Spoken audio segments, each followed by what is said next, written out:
That is so cool. Wow. I absolutely adore how much of American Psycho reference this actually is. Hello, my friends, and welcome back to Spooky Month. I am so excited to do more of these videos.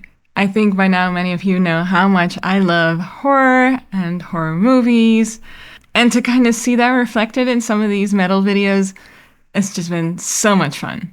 So get ready to geek out with me, because today I'm looking at Ice Nine Kills' Hip to Be Scared, featuring Jacoby Shaddix, who's the singer of Papa Roach. The video was directed by Jensen, who we have seen quite a few videos by now. I've deconstructed his video for Motionless in White recently, as well as Falling in Reverse. Like, this guy is doing some really fun, kind of cinematic videos with some of these really big bands. So it's been really fun to see and kind of deconstruct his work. Definitely leaning very sort of, I would say definitely more DC leaning of the superhero genre, kind of gritty and dark looking. And so I'm expecting a little bit more of the same, though I saw the opening shot for this and it looked like it was inspired by American Psycho, which is one of my all-time favorite films. So I'm curious to see what this one is going to be about. I haven't seen it before, so I am really keen. I have seen Ice Nine Kills live before. That was really, really fun as well. Like, they have such a big show that is sort of on par with their videos. It's just really impressive what they're able to do, and they have such a specific style and vibe to them. And I love that they take so much from the horror genre, and them being from Los Angeles, which is where I'm based at the moment. It just feels very appropriate.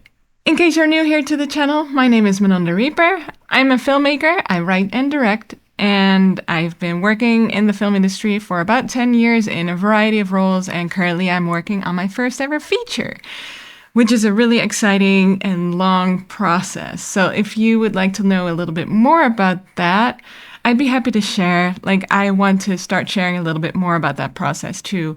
I would love to be able to share it with you and kind of, let you peek behind the scenes of what goes into making a movie a little bit more. What we do here on the channel is basically we look at music videos, not so much for the music, but more so like for the cinematic aspects of them, and kind of deconstruct how it was made and how it works so well together with the music. So yeah, without further ado, let's get into Hip to Be Scared. I thought I was scared to be hip, but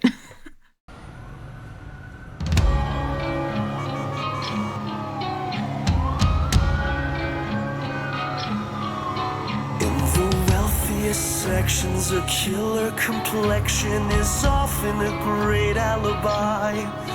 Valentino couture mixed with violence and gore. Well, I guess I'm a pretty sick guy. With my beauty routines and a phrase full of spleens. Some might say it's extreme, but it's time to say goodbye. So to hell with good intentions. So to hell with where I'll go. But the devil makes exceptions. We're all American psychos. That is so cool. Wow. I absolutely adore how much of American Psycho reference this actually is. It's so cool. And they did it so well. I think everything was shot on a stage. So here we open in this apartment, which, if you're not looking too carefully, it really looks like it's an apartment. But we have some of these loose wall units here. And then this shot, obviously, like, I love that they opened on this because it's so typically American Psycho. The mask, too. Just excellent. That is peak American Psycho. So the whole thing about that movie is that it's sort of this satire of, corporate America. And then Patrick Bateman, the main character played by Christian Bale, is like precise and sort of soulless and it would make sense for his apartment to kind of look like it's an office, and they sort of really captured that here too. The apartment, yeah, it just looks great. It's exactly as I remember it from the movie, which obviously is not the case at all since they probably have some different stuff, but they really captured the heart of that space. And then we cut back and forth to the band performing in this stage setting with some pretty stark light here, very almost, daylight, very bright, which creates such a dark contrast, such an interesting stark contrast with the background. And then he walks up to see himself in the mirror, which this is like, there's a moment with a mask in the film that is such a particularly effective moment. There's so many of these little moments in the film that are just legendary and so well done. And then we have these quick two or three shots. They're just blips, but they're excellent foreshadowing because we kind of know what's going to happen with these guys. And it's just like 3 frames where we see bloody face, this guy on the ground, another bloody face. If you've seen the movie, you know what's going to happen. If you haven't seen it, it's not going to end well for someone. All right, and then so he introduces us to this space where he's sitting with all these people, and it's another really excellent setup. This again sort of captures the look of American Psycho, even if it doesn't reference any setup specifically. Well, it does actually. There is a sequence in the film where they're in a bar, but obviously there's no set around it. It's just a black stage and some lights.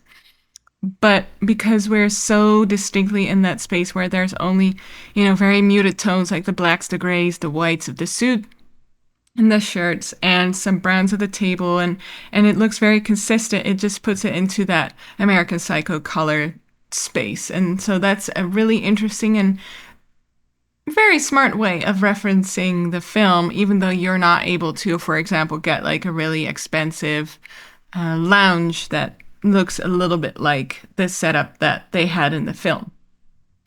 So I think that's really cool. And then, of course, we have the moment with the business cards, which if you've seen American Psycho, you know that this is absolutely vital to the movie. I think I must have seen an interview with Mary Herron, who's the director, some time ago, is that she was really fascinated with this sort of business card as an allegory for the measuring contest, if you will. And I think that if you've seen it, you know, but I'll just briefly explain it, is that in the film, they are, like, this is early 2000s, and they're all just obsessed with these business cards. And there's like a 10-minute sequence in the film where they're just like handing out, like looking at each other's business cards, and they're talking about the paperweight, they're talking about the embossing on the card and the font, and it goes very far. And this sort of, I don't know, it's such a fascinating portrayal of like this dude bro scene in that space at that time. It's fascinating, and it's so well done. It's so well written. It's so well worked out and directed. It's one of my favorite sequences in film, actually. It's just excellent. So I love how they reference that here. American Psycho. Patrick, where are you going? I'm just leaving. But why?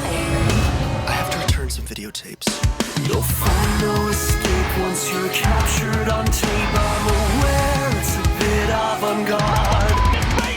Casually cleaving without ever grieving. But wait, let me give you my card. Oh, there is no real mean justice. Dark entity that cannot be redeemed. So it's hard to say goodbye. So to hell with good intentions. So to hell is where I'll go. But the devil makes exceptions. We're all American psychos. Hold my calls, I'll kill them all. So to hell with good intentions. For all American psychos. Yes. Yes, yes, yes, yes. To all of that. epic. Again, some really, really great references. Like this whole sequence with the girls. Straight from the movie. Really cool. Love that. And he does actually record them. I forgot about that. It's such a weird movie, but it's so great. And then this whole sequence with the body bags and the people in the bags here, I wonder if they had actual extras in the bags or if these... Can't imagine that they were dolls, so I guess they had people hanging in these bags for quite some time here that cannot have been really comfortable.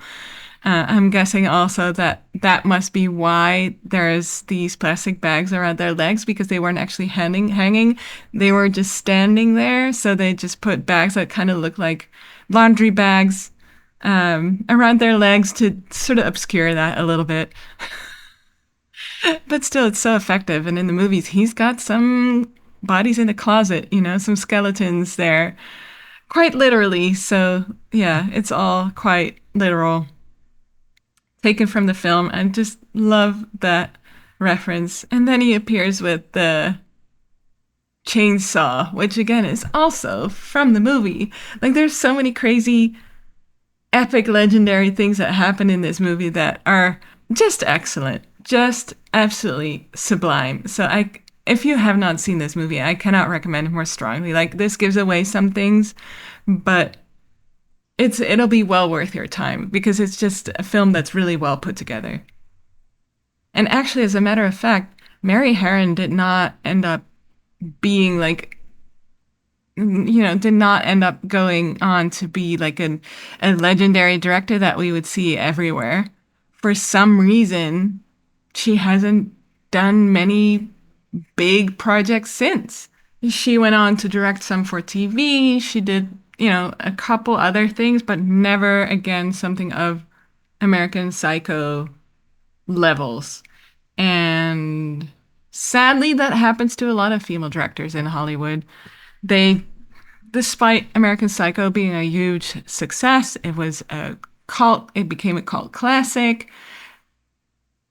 It did not lead to like huge stardom or global renown as it would for some other directors. So it's the playing field is not entirely equal in Hollywood. Let's just say that. Anyway, loving this video. It's really, really great. And then we land on this here. And I am just beyond stoked to get to see the whole set. Here you can clearly see it's all set up on a stage. These are just some like wall, sections. And we have this guy set up on his couch. And like in the movie, Patrick Bateman here, he covers his valued furniture with some sheets and such. And then here we have this legendary act set up for what we know is going to happen.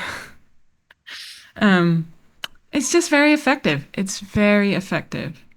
Before I started, I also just wanted to say that I heard a shift in the music too.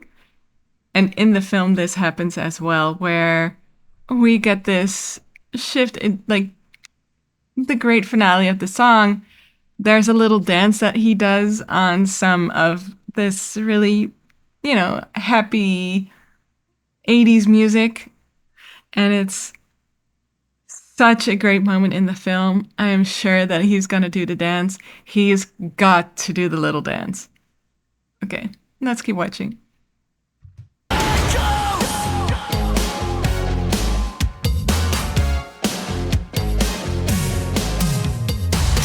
Ice Nine Kills? Not really. Their early work was a little bit too scene for me, but when the Silver Scream came out, I think they really came into their own, commercially and artistically. That's the dance. The whole album has a refined melodic sensibility that really makes it a cut above the rest. Hey, Paul!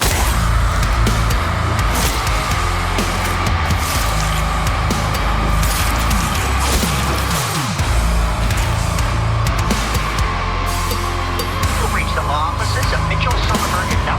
Please leave a message. Eric Hello is my lawyer. You know I'm psychotic, but I crossed the line. I killed True Chris in my San Jose with a knife, but I don't think I'm gonna get away with it this time. To hell with good.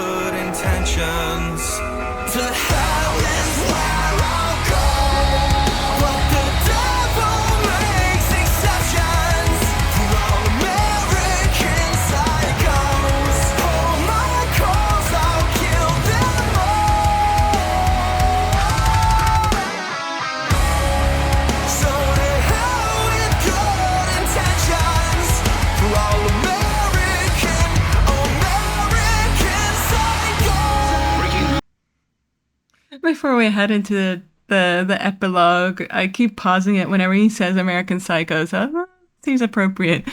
What a great final act of this video. I mean, just excellent. There's something interesting that they keep doing here where the band is performing, where we see sort of a reflection of these guys. They may have used a mirror or something. I'm not sure how they achieved this look, but we see a sort of shadow or like a double. And I don't know if this was done in camera on set or if this was achieved in post, but it's a weird look. It's definitely throwing me off a little bit. You see it here too, where we see a second him, sort of, and seems to be closer.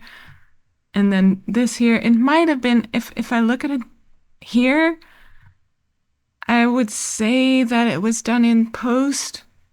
I don't know though. But here you can see it very well, where you see like a larger version of the drum kit here. So it's like it's doubling, and it feels very reminiscent sort of this double life sort of situation that Patrick Bateman has. Well, until he chops up his colleague, who sadly ends up like this. But, I mean, this is such a great moment where we have all of the blood spatter. This here, it's a lot of blood. It's a lot of blood. And I wonder if they were able to do this multiple times to get everything right, or if they only had one time to shoot it. Usually, you're kind of limited on time. And so if you have to do it multiple times, like you have to clean the costume or you have to have multiple costumes, then of course his hair would need to be cleaned, etc. The wall would have to be cleaned, or you have to have like a second wall to do it again. So it's very possible they were only able to do this once, and then you have to make sure that you capture everything correctly. Welcome to high stakes filmmaking. Those are the moments when, doing everything correctly really counts. So make sure everything is actually rolling, all of that stuff. And then these shots here are so interesting. They're the wider shots on this guy. I think there's some movement here, but we're also seeing some trombone shot effect, which is achieved by zooming and moving in or out at the same time. So I wonder if that's what they did here. I don't know if I've ever seen it where it's also, we see camera movement because it's already so hard to achieve a trombone shot. There's a lot of moving parts.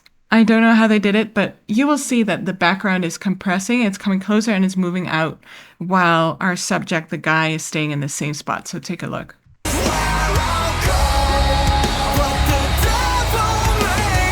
Here.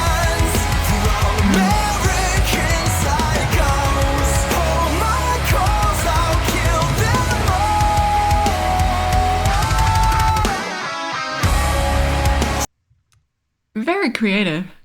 Let me know if you know how that was done in the comments. I'm very curious because I'm not sure if I'm right, but it does give it like that weird distortion effect, which is really cool. And in general, I like the motion of the cameras. It's very subtle. It feels like it was all shot on Steadicam, not on, handheld. So it does give everything a very steady and very controlled movement. Very cool. Let's see what the ending has in store for us. Breaking news alert. Home robber Spencer Charnas has been taken into custody after the brutal slaying of his 28-year-old fiancée. Plot right out of a Hollywood horror Channel movie. 9 that a mountain of Found evidence at the was crime scene recovered. was a silence mask and an ice bag featured in Ames. This confession Welcome to has Horrorwood. nothing. Feels like we got some foreshadowing for like their other videos in that last bit. Really cool. Just wanted to point out this final shot here. I absolutely love this setup because it's so visually pleasing. There's so many interesting lines here and how they set up this set. We have this black here, and then we have the walls here with some interesting leading lines. And then we have this, bench set up here with the TV in the exact middle, with the table in front of it, and these guys, and it's almost like they're mirrored. It's very effective. I love also how time period appropriate they kept everything. So we have the tapes here, the videotapes, as well as the TV. really, really a lot of attention to detail in that, with specifically all the, time period stuff. On top of that, it's so cool to see a Jensen Noen video from a couple years ago with Ice Nine Kills here, where I think the budget was significantly smaller than, for example, what they had in their most recent one with Falling in Reverse, which was the crazy prequel one with, green screen and VFX and lots of extras, and just everything was big. This here, a lot smaller. Everything was shot on this stage with a couple of these wall segments and, desk and this little apartment and the bar setting. Yet it is still so effective. It just goes to show that to make a really great video, you don't need a huge budget. You don't necessarily, it's cool, but you don't need all of the VFX and such. They did a really great job referencing and honoring American Psycho in this very effectively without going all out on locations, for example. Anyway, let me know your thoughts in the comments. Let me know if you've seen American Psycho or not, and what you thought about this, if you have seen it. And if there's any other Ice Nine Kills videos that I should be watching this month, because I feel like they have so many appropriate ones with their whole horror wood thing. Anyway, in case you want to get more involved in the conversation, you can join us on the Discord server. You can find the link below. You can also support me on Patreon, which I would very much appreciate. You get access to unreleased videos of my own, as well as some other stuff, early access to videos. And in the meantime, don't forget to subscribe if you haven't yet. And I hope you enjoyed this one. Please take good care, and I hope to see you on the next one. Peace.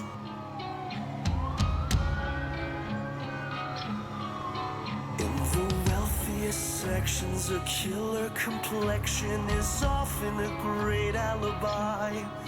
Valentino couture mixed with violence and gore. Well, I guess I'm a pretty sick guy.